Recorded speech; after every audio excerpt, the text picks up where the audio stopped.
Companies are buying back their own stock at a record pace, with the S&P 500 seeing its highest level of buybacks in over 2 decades. The catalyst behind the surge is the low interest rate environment, which makes borrowing cheap and allows companies to take on more debt to fund their buyback programs.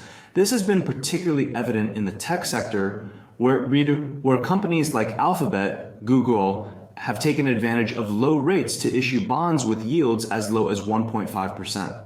According to data from S&P Global Market Intelligence, the average interest rate for corporate bonds issued by U.S. companies dropped to 3.4% in Q2 2023, down from 5.6% in Q2 2019. Additionally, the Tax Cuts and Jobs Act has provided companies with a boost in profitability, allowing them to repurchase more shares without significantly impacting their earnings per share. The increase in cash reserves also gives companies the flexibility to invest in themselves through stock buybacks. For example, Microsoft, MSFT, reported $130 billion in cash and short-term investments at the end of Q2 2023, up from just $70 billion 2 years prior. According to data from S&P Global Market Intelligence, the S&P 500 saw $143 billion in net buybacks in Q2 2023, marking a 43% increase from the same period last year. This brings the total amount of buybacks over the past 4 quarters to $552 billion, which is the highest on record. The tech sector has been driving this trend, with companies like Amazon, AMZN, and Alphabet contributing significantly to the total.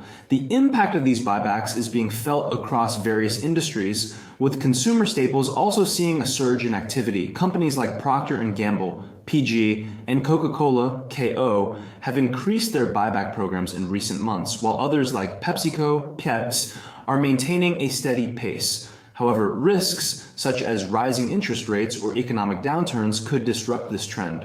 A significant increase in borrowing costs would make it more expensive for companies to fund their buyback programs, potentially slowing down the pace of repurchases.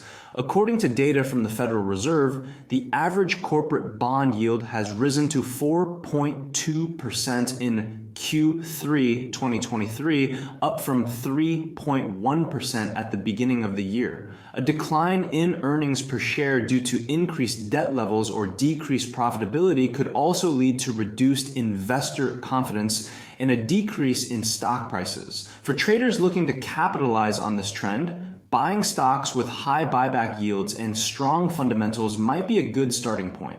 Setting a price target above the 52-week high for these companies could provide a safe entry point with a potential stop loss at the recent low. For example, Microsoft's 52-week high is around $230, while its recent low was around $180. Similarly, Alphabet's 52-week high is around $3,100, while its recent low was around $2,300.